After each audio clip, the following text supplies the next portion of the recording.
настоящее время на территории городского округа города Якутск признано аварийными в установленном законном порядке более 1180 многоквартирных домов. И из них в действующую программу удалось включить по условиям федерального законодательства только 162 дома. Остальные более 60 домов они расселяются как раз таки, в том числе и путем вот уже действующих договоров развития застроенной территории.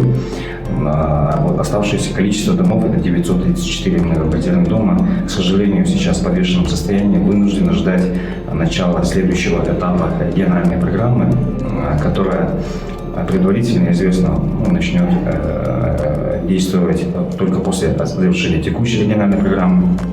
Это то есть после 2025 года, когда весь субъект со всеми муниципальными образованиями закроет данную действующую программу. Правительством и с органами власти на всех уровнях сейчас разрабатывается механизм реализации комплексного развития территории. То есть и будет действовать и комплексное развитие территории, куда будут привлечены частные инвесторы. Ну и будет параллельно, конечно же, обязательно в порядке начата региональная программа, следующая, так называемый третий этап программы переселения, куда будут уже включены аварийные дома, признанные таковыми после 1 января 2017 года.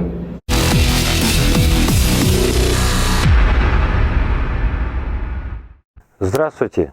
С вами телепрограмма «Точка взаимодействия» и журналист Олег Желнин. Мы сегодня в гостях у депутата Якутской городской думы Станислава Сивцева. Я был сегодня на встрече главы города Якутска Евгения Николаевича Григорьева с застройщиками и увидел, что, оказывается, в принципе, застройка ведется планово, да, по определенным планам, по определенным проектам. Совещание разделялось на два вопроса. По первому вопросу, это какие объекты вводятся в 2023 году и какие имеются текущие проблемы в ходе строительства для того, чтобы своевременно сдать эти объекты в эксплуатацию. Это текущий рабочий вопрос, да, вот. А акцент стали делать на вторым разделом вопроса повестки дня. Вопрос стоял это по привлечению к аукционам на сформированные земельные участки для застройки. Эти участки не являются программныами, как под развитие застроенных территорий. Это дополнительные участки, да, получается? Да, это дополнительные участки, которые повлекут за собой, скажем, поступление в местный бюджет. То есть прямые деньги от застройщиков, которые захотят и победят конкурс, этот аукцион, да, кто сколько предоставит, кто сколько сможет предоставить, и чья цена остановится на определенной цифре, да. Это дополнительные участки, да, получается? Да, это дополнительные участки, которые повлекут за собой, скажем, поступление в местный бюджет.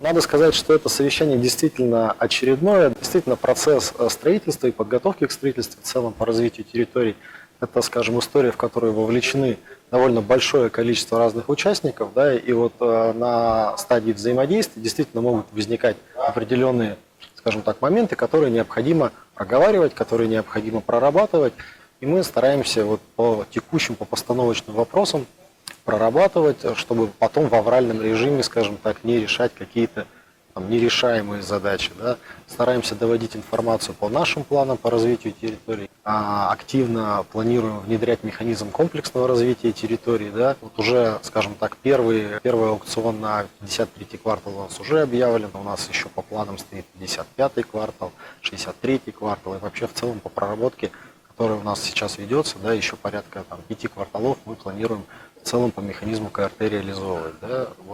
Сейчас уже мы до наших коллег-застройщиков информацию доводим, чтобы они могли планировать, чтобы они могли ориентироваться в части своих инвестиционных мощностей, да, взаимодействия с ресурсными организациями. То есть в начале года мы такие планы выстраиваем. Да, у нас очень такие большие задачи по вводу жилья в целом на этот год по многоквартирным домам.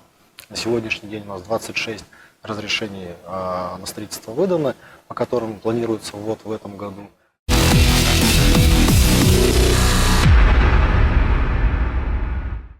главный архитектор города Якутска, говорит о том, что районы города от Сайсар до Залага и, можно сказать, и Гагаринский округ, да, будут застраиваться частными застройщиками.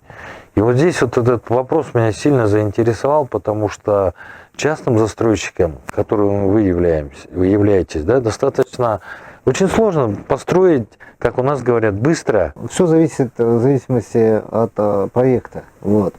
Какой проект могут разместить на этом участке. Эти участки в границах сформированы, и там уже технико-экономические показатели предусмотрены. То есть объем объекта. Вот. До скольки этажей, до какого объема и так далее.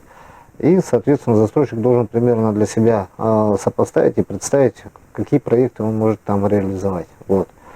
До точности сказать сейчас, что именно вот такой дом строить будут, там такого не звучало. Там сказали, что есть сформированы земельные участки по правилам земельного пользования в зоне жилой застройки.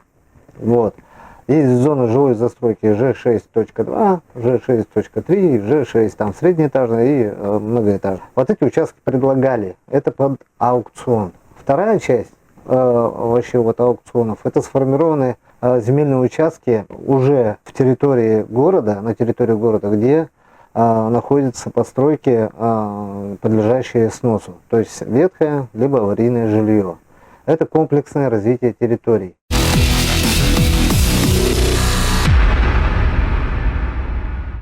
Если мы говорим о механизме КРТ, комплексное развитие территории, это решение, которое принимается в границах определенных земельных участков, там могут быть земельные участки обремененные, да, то есть там на сегодняшний день может находиться, скажем так, аварийное жилье, да, или жилье, подлежащее сносу, то есть оно по механизму изъятия выкупается, то есть это обременение ложится на плечи застройщика, но в свою очередь он получает большую территорию по результатам аукциона, да, которую он может развивать, то есть формировать там стартовые площадки, да, определять этапность реализации и постепенно, вот допустим, по 53-му кварталу у нас установлен срок аренды земли 12 лет, да, в течение этого времени поэтапно он должен, скажем так, землю высвободить, предложить механизм изъятия, расселения граждан, да, из, допустим, аварийного жилья и реализации своего инвестиционного проекта. Это вот один механизм. Другой механизм – это когда мы даем в аренду муниципальную землю на аукцион, да, ее выставляем, и, соответственно, застройщик, выиграв этот аукцион, да, земля, как правило, там либо без обременения, либо с обременением по сносу, скажем, ветхого жилья, да, то есть эти затраты, они как бы коррелируются, и, соответственно, там при сносе, либо на земельном участке без обременения, застройщик может построить тот или иной объект в соответствии с правилами землепользования.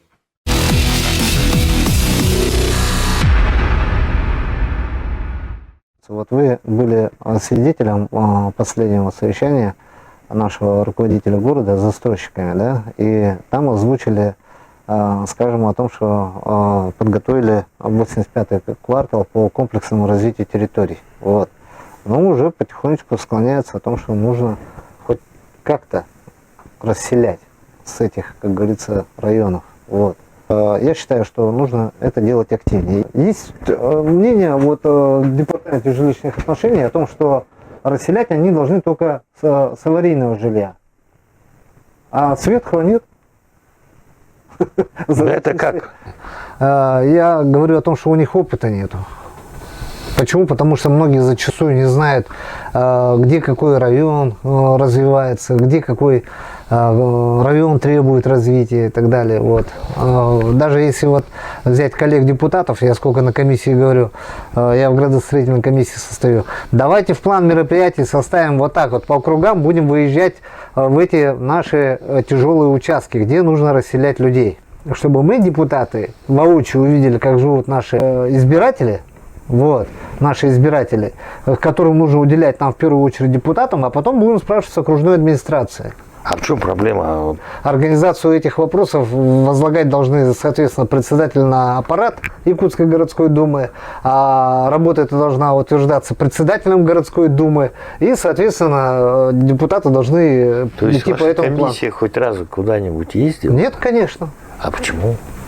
Ну, это не ко мне вопрос. Я выходил с этим предложением дважды в 2022 году. Я говорю, выезжать надо, выезжать, смотреть, знать. Тогда будем, как говорится, с окружной администрацией уже работать, как говорится, прямой наводкой, предъявлять, как говорится, требования к работе именно по развитию территорий. Всю свою историю я сделал, 3 нормативных акта. Это какие? Это первый по муниципальному частному партнерству. Второй проект, он не осуществился, о том, что председательствующие должны быть один раз только за всю историю своей депутатской работы. Да? Вот. И третий, это вот по санитарно-защитным зонам. По Вилюйскому кладбищу я внес его в городскую думу, хотя депутаты меня там не поддержали. Нужно начинать с самого себя. Вот, стричь самого себя. Потом, соответственно, понуждать к этому делу окружную администрацию, как исполнительную власть. И тогда уже, как говорится, пойдет вот эта тема. Ну, я-то думал, это само собой, вроде бы, за качество жизни горожан, т.д. п.п. Все же говорят об этом. Но пополнять бюджет тоже надо. Ну, вот, согласен. соответственно, окружная администрация кидает все силы для работы на бюджет. Вот. Да, он пополнится, наверное, вот, но это вот вопрос по, скажем, развитию территории. Я считаю, что это основополагающее. В первую очередь люди. Значит, надо работать на этих вот территориях, где деревянные дома находятся. Да. Обремененные участки – это как раз районы города Якутска, где находятся деревянные дома. Да. И они у нас на сегодня ни в какую комплексную закройку по какой-то причине пока не попадают. Кроме спортивного, я так понимаю, да, в 17-м году. Но он же еще не сформирован, это мечта. Он еще не сформирован, Нет, это конечно. мечта. Да. Сформированные кварталы надо не делать не на свободных землях, а именно там, где стоят деревянные дома. Да. Я правильно понял? Да. Но там же так сложно. А чем военные занимаются?